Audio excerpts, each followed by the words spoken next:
제가 멋진 상을 하나 또 받았습니다. 한국인물사연구원 그리고 뉴스파일 교통교육복지연구원에서 주관을 하고요. 연합매일신문 대한민국 브랜드 대상 선정위원회에서 주최를 하는 건설의 건축 노출 콘크리트 파트에서 제가 대상을 수여했습니다. 그 한국 프레스 센터에서 국제회의장에서 진행이 됐고요. 소비자 선호 브랜드 대상 해가지고 제가 수여했습니다. 자, 박수! 다 우리 시청자 여러분들 덕분입니다. 감사합니다.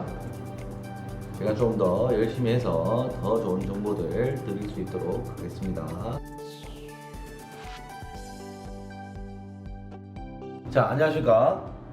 미치야 미친다 광성엔 아키오노TV 박대표입니다. 반갑습니다. 저번 영상까지는 필로티 구조의 건축물을 도면에 대한 설명, 그 도면을 토대로 산출한 물량, 그 물량에 따른 견적서 산출까지 제가 보여드렸고요. 요번에는 건축주분께서 어떤 건축을 원하시냐면, 첫 번째 과제는 건축주분께서 물류를 하시기 때문에 물건들을 보관할 수 있는 창고가 필요하다. 그 창고 안에는 개인 사무실이 필요하다. 그 평수는 30평 이상은 넘어가야 된다 라는 과제를 주셨습니다. 두 번째 과제는 본 건물 안에 따님이 운영할 수 있는 조그만한 카페가 들어갔으면 좋겠다. 그 안에 먹고 자고 할 수 있는 주택 개념의 거주할 집이 있었으면 좋겠다. 땅 크기와 건폐율만 따졌을 때는 문제가 없었는데 지적을 따서 도면을 얹혀보니까 길쭉한 거예요. 땅이. 지적을 우리가 보고 나서는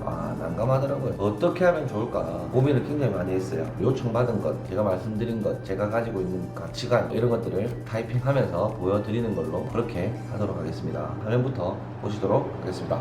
출발! 건축주가 주는 과제 첫 번째, 물류업을 하고 있으시기 때문에 창고가 필요하다. 두 번째, 따님을 위한 카페가 필요하다. 두 번째, 본 건물에 건축주분이 주거하실 수 있는 주거 형태의 주택이 필요하다 라고 말씀하셨어요. 여기서 저희가 마주한 문제가 첫 번째, 땅이 협소하다. 모든 것을 갖추기에 최초 계획했던 건물의 디자인을 추구할 수 없다. 이 정도 문제? 더 이상 큰 문제는 없었던 것 같아요. 제가 건축주에게 요청했던 사항들 첫 번째, 주택과 카페, 창고의 입구는 달라야 한다.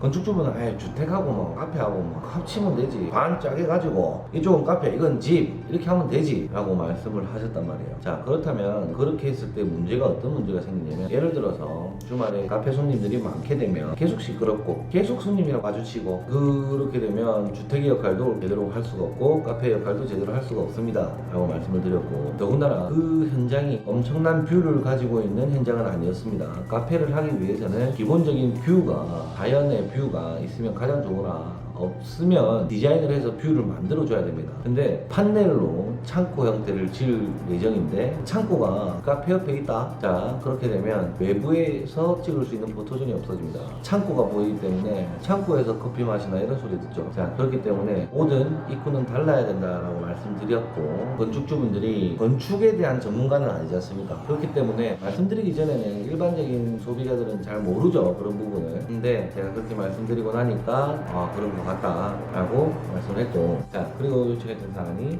주변에 자연으로 형성된 뷰가 없으니 뷰를 디자인하면서 만들어 주어야 한다. 방금 아까 말씀드렸듯이 자연으로 형성된 뷰가 소비자들한테도 가장 편안함을 주고 안정감을 주는데, 그런 뷰가 없으니까 어떻게든 만들어 주어야만 손님들이 와서 사진 한 컷이라도 찍을 수가 있다. 또 조형물 형태의 벽체 또는 소품을 많이 사용하여야 한다라고 3가지 정도 요청을 드렸습니다. 그게 무슨 말이냐면요, 요즘에는 집만 이쁘다 해서 그 집이 이쁜 집이 되지는 않는다고 저는 생각을 합니다. 세계적인 건축가들을 보면 조형물의 형태의 벽을 많이 세웁니다. 계단도 일부러 넣고 위에 천장도 없는데 기둥을 중간중간에 세우고 옹벽을 세워서 미로처럼 만들기도 하고요. 좁으면 좁을수록 공간을 복잡하게 만들어서 실제로 사용하는 고객이나 소비자들이나 건축주는 오히려 이 집이 넓게 느낄 수 있도록 하시는 그런 건축가가 있습니다. 대표적인 예로 우리 애기가 인디안 텐트를 사놓으면 그런 좁은 협소한 공간에서 엄마 품석이 굉장히 좁잖아요. 가장 편안함을 느낀다, 애기들이. 그와 비슷하게 절에 가야만 절이 잘 되고, 교회에 가야만 기도가 잘 되고, 도서관에 가야만 공부가 또 잘 되고, 체육관에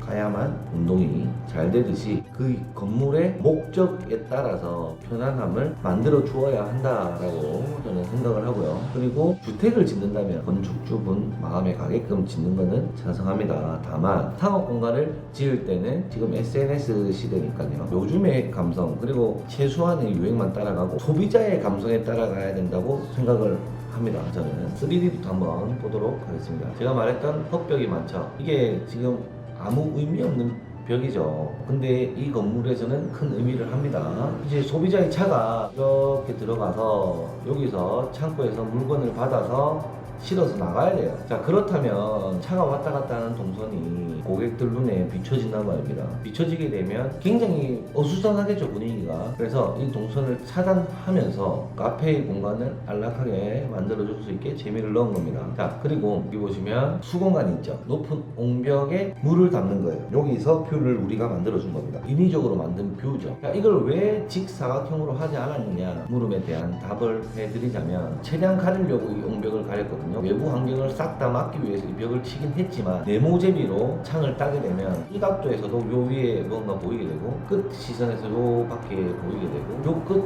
선에서는 손님이 들어오고 나가고를 다 보게 됩니다. 그러면 들어온 손님도 부담스럽겠죠. 그래서 이게 포커스를 준 거예요. 선택과 집중. 자, 여기 집중해서 이 벽체만 바라볼 수 있게끔 포커스를 맞추는 겁니다. 지금은 표기는 안 되지만 저희는 여기 나무를 한 그루 심으려고 생각을 해요. 이 계단을 만들고자 했는데 계단을 위로 쭉 만들어 보니까 그냥 주택 옥상 가는 느낌인 거예요. 그래서 이렇게 해서는 안 된다. 뭔가 재미를 주자. 왜냐면 루프탑의 공간이 가장 넓은데 손님들이 자동적으로 발길이 가게끔 만들어 줘야 된단 말이에요. 그래서 카페에서 커피를 받고 올라갈 수 있는 난간을 제가 한 개 만들고요. 그리고 여기는 조명이 들어가겠죠. 발목등이 들어가게 되면 쭉 루프탑으로 올라오게 됩니다. 창고가 안 보이게끔 해달라 했죠. 이쪽 부분은 라운드 잡아서 딱 돌렸습니다. 이 부분이 안 보이게끔 잡아놓은 거예요. 그리고 루프탑에는 난간에 레벨링을 줬죠. 차이를 둔 이유가 이쪽이 높고 이쪽이 낮기 때문에 뭔가 한쪽에 이렇게 손든 것처럼 이렇게 돼버려요. 사람이 들고 있는 모양처럼. 그래서 밸런스가 안 맞단 말이죠. 그래서 밸런스를 맞추기 위해서 이쪽 유리 난간 높이를 좀 많이 높였습니다. 그리고 이 옆에 벽체 있죠. 이 벽체가 왜 들어갔냐? 창고를 최대한 가리기 위해서 가리는 겁니다. 사실은 여기 이렇게 벽이 있고 문이 있었어요. 최대한 가리기 위해서. 근데 건축주 이것까지는 싫답니다. 왜? 물건을 들락날락 해야 되는데 불편하다는 겁니다.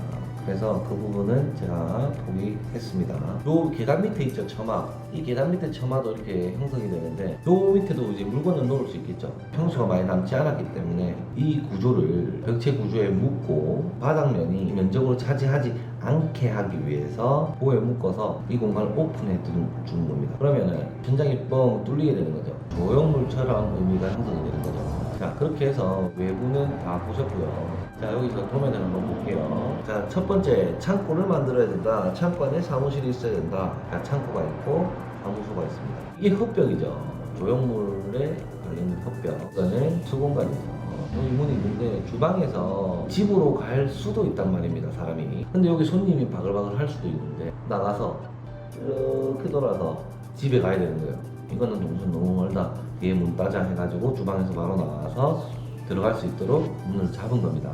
그리고 여기는 주택 형태의 사무소가 되고요. 서류실이라고 되어 있는데 여기는 이제 침대를 놓을 겁니다. 여기가 카운터가 됩니다. 손님이 들어오면 카운터에서 음료를 시키고 여기 자석을 배치하면 배치한 자석대로 앉아서 카페를 즐기시면 되고요. 루프탑에 올라가실 분들은 이렇게 올라가면 되게끔 도면을 그렸습니다.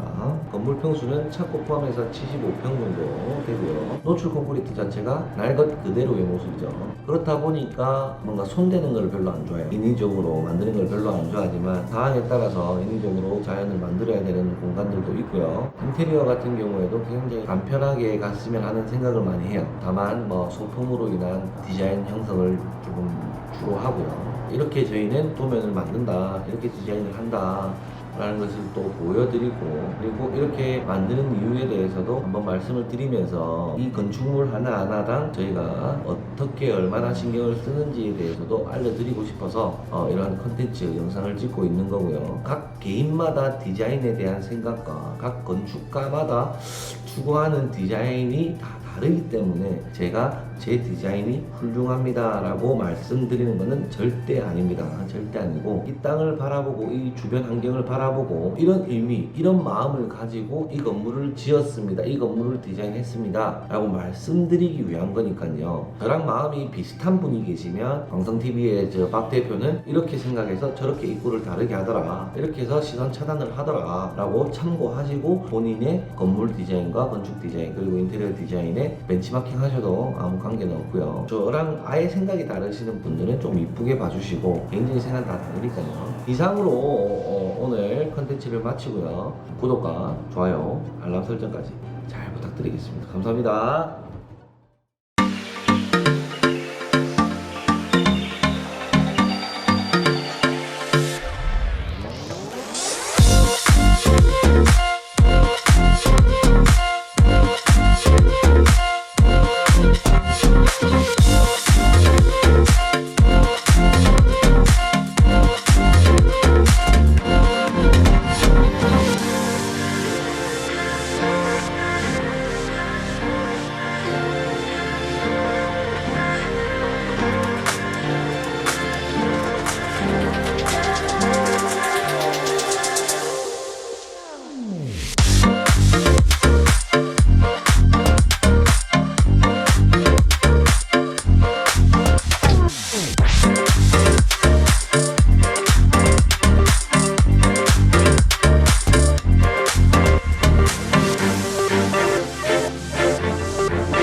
시 현장, 양산 현장이죠. 카페 프롬픽 현장이 끝났습니다. 우리가 처음에 디자인 공개했습니다. 디자인 공개했고 견적에 대한 공개도 했습니다. 그 다음에 타임랩스 공개까지 완료가 된 상태입니다.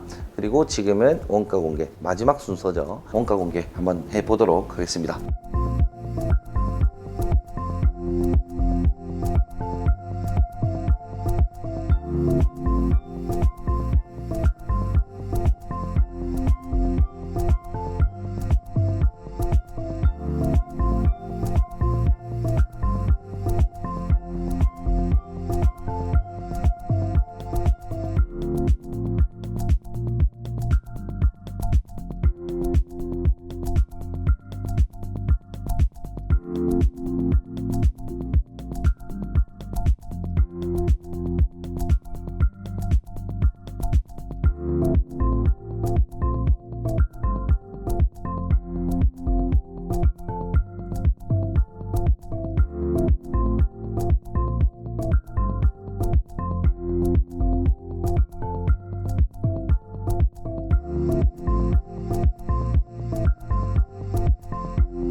안녕하십니까.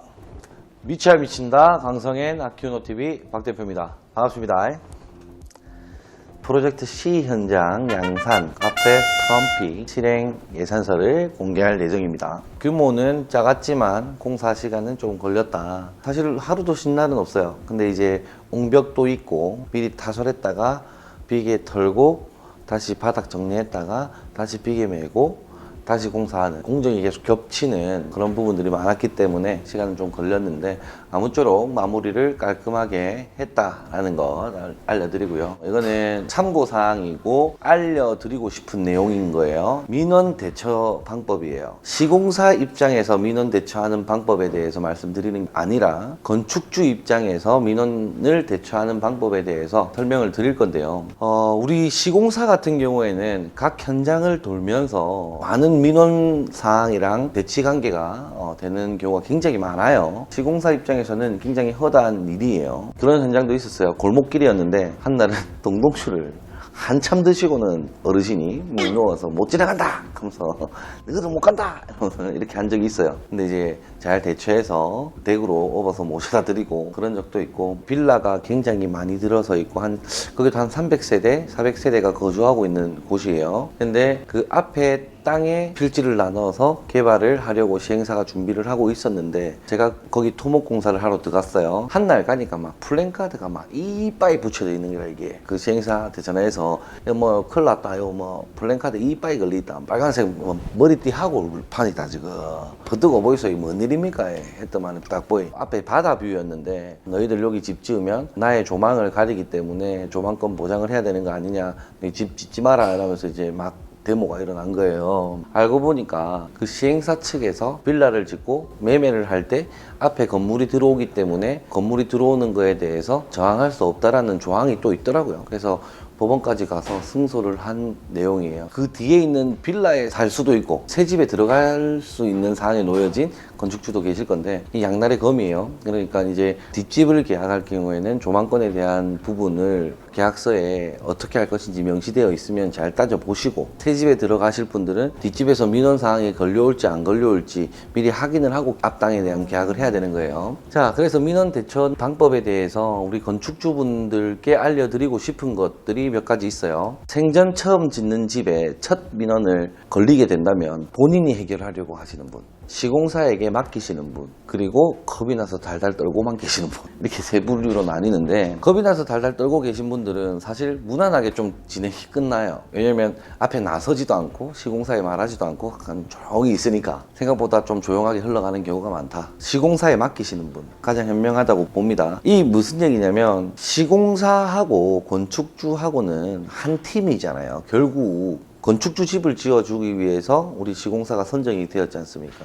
그래서 민원 비용에 대한 협의가 계약 단계에서 이루어지지 않았다면 건축주가 부담을 해야 되는 게 맞습니다. 그 비용 부담은 건축주가 하되 해결은 시공사에서 원만히 해결하는 게 가장 좋아요. 시공사에서 해결을 해야 되는데 손발 벗고 뛰는 건축주분들께서 있어요. 왜냐면 우리 현장에서 분란이 일어나는 게 싫으시니까 좋게 해결을 하려고 건축주분들이 민원인과 직접적으로 만나서 해결하려고 노력하시는 분들이 많습니다. 그렇게 됐을 때 어떤 문제가 생기냐면 시공사가 얘기하면 기등으로 들어요. 일단 민원인이 너그 건축주하고 내가 얘기했다, 발주처한테 얘기했으니까 너는 공사하지 마라. 두 번째는 발주처에 돈이 엄청나게 깨집니다. 건축주 돈이 엄청나게 깨져요. 이 집에 이거 해주니까 저 집에서 이거 해달라 그러고, 저 집에 이거 해주니까 이 집에서 또 이거 해달라 그러고, 니 하니까 나도 이거 좀 해달라 그러고. 민원의 대부분이 돈을 달라라는 얘기로 끝이 나요. 또는 공사하는 길에 내 집에 이것 좀 해달라, 또는 오래된 담을 허물고 새 담으로 좀 바꿔달라,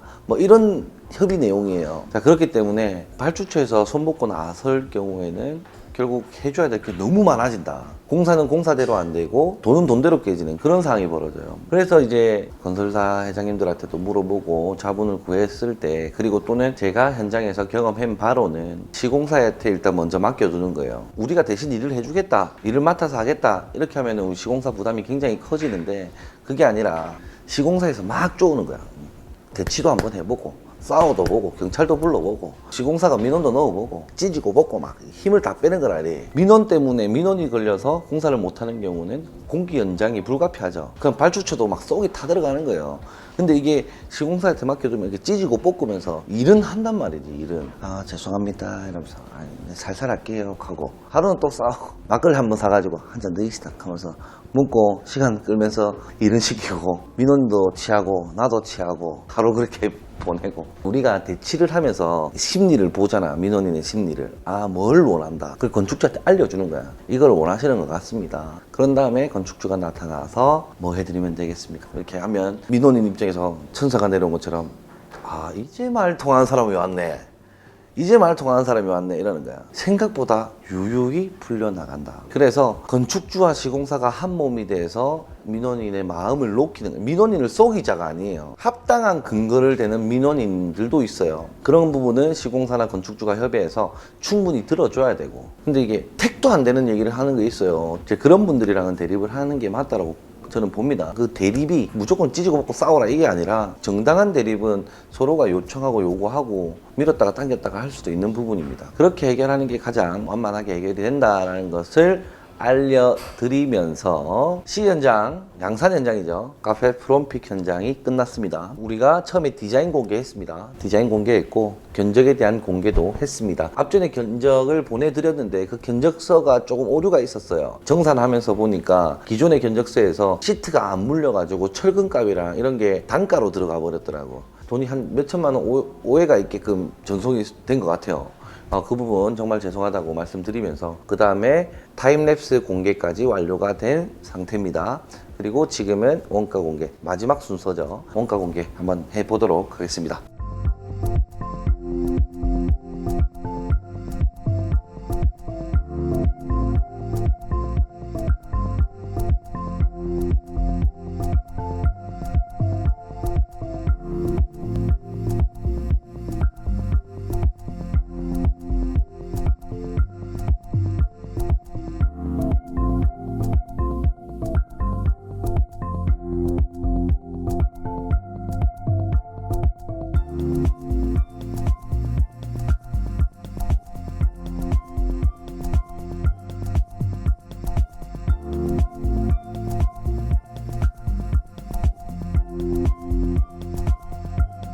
자, 여기 보시면 견적서라고 끝나는 게 있고 여기 변경이라고 끝나는 게 있어요. 자, 이쪽 편이 변경 내용이고 이쪽 편이 그 전에 실수가 있었던 견적서입니다. 첫 번째 가설공사 금액 볼게요. 가설공사 금액은 양쪽에 똑같습니다. 토공사 금액 한번 볼게요. 토공사 금액도 양쪽에 똑같습니다. 철근 콘크리트 공사, 철근 콘크리트 공사에서 많이 다르죠. 금액 차이가 얼마가 나냐면 1,400만 원 정도 차이가 나요. 그 이유를 보자 하니 여기 보시면 780원 돼 있죠. 톤당으로 바뀌어야 되는 거예요. 이게 잘못된 거야. 이게 톤으로 단위는 적혀 있는데 단가가 780원이라 돼 있단 말이에요. 그래서 제가 이게 톤으로 적혀 있는 거는 두고 단가를 올렸습니다. 그래서 이 금액이 이 부분이 달라지는 거였어요. 자, 그리고 여기도 시트가 두 개가 빠졌죠. 그대로 넘어왔죠. 이 금액이 넘어온 거예요. 그래서 금액 차이가 있고 조적 방수도 똑같습니다. 그리고 창호도 여기 보면요, 금액이 여기 빠졌죠. 이 부분이, 이 금액이 빠져 있어요. 지금 제가 이게 보내면서 실수에 좀 잘못 맞췄나 봐요. 나머지는 다 똑같습니다. 올려 있었던 시트가 지워져 가지고 조금 실수가 있었던 것 같습니다.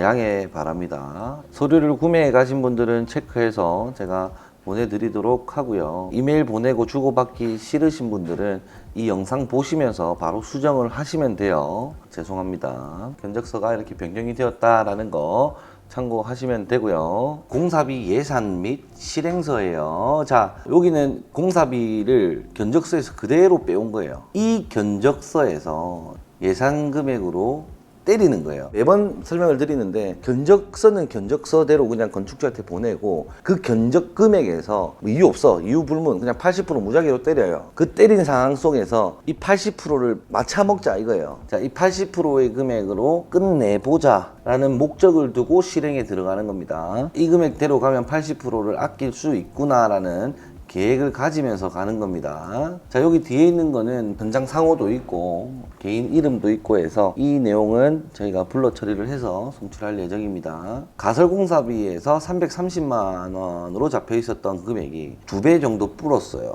폐기물 비용이 270만 원 정도 잡혀 있었는데 여기서 로스비가 발생을 했고요. 비계랑 뭐 아시바, 자재임금, 뭐 이거 빌린 거, 컨테이너 이동한 거, 사실 이거 건축주분한테는 얘기는 안 했지만 이런 비용들이 들어갔다 그래서 손실을 봤습니다. 토목 및 철거 공사에 있어서도 약간 손해를 보고 진행이 됩니다. 이때까지만 해도 단열재에서 100만 원 정도 차이가 납니다. 철거 공사가 들어갔어요. 포함이 돼 있어요. 철거 공사가 뭐냐면 바닥에 잔재들이 너무 많이 남아 있었고 바닥도 철거를 좀 하고 뭐 그러다 보니까 포장 비용도 사실 여기 빠져 있어요. 그래서 조금 비용이 나갔다라는 부분. 철근 콘크리트 공사에서는 9,900만 원으로 잡아뒀는데 1억 300만 원이 된 겁니다. 또 손해를 봤죠. 철근 콘크리트까지 가면서 900만 원의 손해를 보고 가고 있어요. 건축주분하고 대화를 할 때 제가 조금 잘 했었어야 됐는데 도면을 더 유심히 보고 했었어야 되는데 감정이 앞서다 보니까 건축주분이 굉장히 좋았어요. 처음 스타트부터 마지막까지 너무 마음이 잘 맞아가지고 아예 해드리겠습니다 했는데 이래 된 거야. 철골공사에서 1,900만 원 견적을 잡았는데 1,800만 원에 정리를 했다. 70만 원 벌었습니다. 판넬에서 한 50만 원 아꼈네요. 여기서 이제 본사공사 나옵니다. 본사공사를 하면서 많이 아끼죠. 300만 원 아끼고 창호 유리 하는 데 있어서도 사실 여기도 제가 생각하지 못했던 부분들이 이거예요. 창호 유리 공사를 하면서 제가 미처 생각하지 못했던 부분이 난간이에요. 250만 원 잡았는데 540만 원 나와버렸어. 그래서 이 부분 실수가 좀 있었다. 그리고 나머지는 또 본사 공사가 들어가죠. 모래 사고 시멘트 사는 거는 본사에서 정리를 해버립니다. 그러면서 금액을 조금씩 아껴요. 조금씩 아낍니다. 수성 페인트도 조금 아꼈고요. 수장 공사하면서 또 깨지죠. 인테리어 같은 경우에는 제 욕심이 항상 많이 작용을 해요.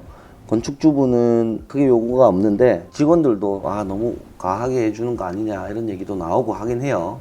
근데 어쩌겠어요. 이거 해놓으면 얼굴인데 엉망으로 해놓을 수는 없으니까 하다 보면 이 금액이 조금씩 추가가 됩니다. 이게 모든 시공사가 마찬가지일 겁니다. 견적 금액을 제대로 잡는다고 할지라도 뭔가 빠지는 게 있어요. 근데 그 건축주한테 요구하기 힘든 부분도 많고 저희 같은 경우에는 추가 공사도 안 해드리고 추가 금액도 안 받고 하는 게 철칙이고 그거를 계약 전에도 누차 얘기를 하기 때문에 그걸 꼭 지키려고 하고 있고 그걸 지키고 있습니다. 우리 이윤에서 정리하고 안 되면 우리 본사 투입하고 이렇게 일을 정리하고 있습니다. 계속해서 보실게요. 잡철물 공사에도 크게 로스가 날 뻔했어요. 로스가 크게 날 뻔했는데 저희 또 로우띵스 있죠. 저희 금속 공장이 있습니다. 우리 금속 공장에서 대처를 잘 해줘서 조금 아꼈다라는 부분. 그리고 외부 마감 공사 옹벽이 있고요. 노출 콘크리트 부분이 있어요. 여기서 엄청 아꼈죠. 옹벽 공사까지 본사 작업으로 진행이 됐습니다. 그럼 이때까지 로스 본 것들 중에 아직까지 지금 마이너스긴 하지만 여기서 많이 아껴서 조금 만회를 했다라는 부분인데 이거 아꼈다고 해가지고 제가 또 조경에 힘을 줘버립니다. 조경에 700만 원을 써버려요. 700만 원. 몇 배입니까? 한 3배 이상 쓰죠. 여기서 좀 아꼈다고 조경에 조금 힘을 씁니다. 굉장히 거의 조경이 좀 이쁘게 나왔어요. 다행히도. 위생기구에서도 조금씩 아꼈고요. 우수 배관 공사에서도 조금 아꼈습니다. 이게 다 본사죠. 본사 진행했고요. 위생 배관 공사도 배관 공사하면서 면허가 들어가기 때문에 이 부분은 추가되는데 위생 배관, 외부 위생 배관 공사할 때 우리 회사 직원들이 너무 다들 바빠서 각자 현장에 있다 보니까 할 수 없이 하도급을 맡겼다라는 부분. 땡땡 설비, 하이 땡땡 설비라는 곳에 외주를 맡겨버립니다. 그렇게 하면서 여기서 조금 아끼지 못하고 넘어가 버렸어요. 전기공사도 제법 그래도 아꼈죠. 본사공사가 많았습니다. 대부분이 본사로 들어갔어요. 우리 이사님 중에 황 이사님께서 전기기술자시기 때문에 황 이사님이 사람들 불러서 작업을 진행해버리면 사실 전기 비용에서 좀 많이 아낍니다. 그리고 추가 공사가 한 개 발생을 하죠. 이 부분은 건축주 요청 사항이었어요. 건축주 요청 사항이었는데 저희가 추가 공사는 안 해드린다고 말씀을 드렸기 때문에 굉장히 어렵게 저희한테 부탁을 하셨어요. 결국 이거 해드리기로 해서 245만 원을 받았다라고 보시면 됩니다. 그래서 총 공사 금액은 견적 금액과 똑같이 잡아갔고요. 공사 마무리 금액은 이 금액입니다. 근데 여기서 또 밑으로 보실게요. 보험료도 있고 간접 노부위 안전관리비가 쭉 들어갔죠. 자, 여기서도 지금 로스가 조금 발생을 합니다. 계속 카드값이 이만큼 나가게 되고요. CCTV, 인터넷 이용비, 숙소 중개 수수료, 기타 등등 이게 관리비가 이만큼 또 빠져버리는 거예요. 2,900만 원이 빠집니다. 그래서 3억 5,100만 원의 도급을 받았고 3억 5,600만 원의 공사 마무리를 했다라는 겁니다. 자, 그래서 마이너스 590만 원을 본 거예요. 금액적으로 590만 원, 약 600만 원 손해를 본 것처럼 되어 있지만 이윤과 일반 관리비는 빠져 있기 때문에 저희는 손해 보지 않고 잘 공사 마무리를 했습니다. 디자인을 먼저 오픈해 드렸고 견적서는 몇 개월 전에 제가 오픈해 드렸고 타임랩스 공개하고 공가를 잡아 보니까 이 정도 금액이 들어갔더라. 그래서 한 500만 원, 600만 원 정도는 예상보다는 많이 나갔지만 이윤에서 조금 깎였다. 내가 생각한 것보다는 내 이윤이 조금 더 깎였다라고 보시면 되는 겁니다. 뭐 맨날 이는 뭐 마이너스 공사 뭐 이렇게 하지 말고 이윤이 있기 때문에 그 금액에서 조금 빠졌다일 뿐이지 손해본 공사는 아니에요. 우리 건축주분도 충분히 지금 이 내용 인지를 하실 겁니다. 큰 돈을 못 벌었을 수도 있지만 그 대신에 광성 그리고 아키오노 종합건설의 건물이 하나 더 탄생한 거죠. 네. 거기에 충분히 만족하고 우리 아들이 커서 전국 돌아다니면서 이거 우리 아빠가 지은 거야 하면서 커피도 한 잔 얻어먹고 생각을 하면서 좋은 뜻으로 공사를 진행하고 있으니까 이대로 꾸준히 할 수 있도록 저도 노력하고 저희 직원 일동도 열심히 노력해 보겠다는 말씀 드리면서 마치도록 하겠습니다. 구독과 좋아요, 알람 설정까지 잘 부탁드리겠습니다. 감사합니다.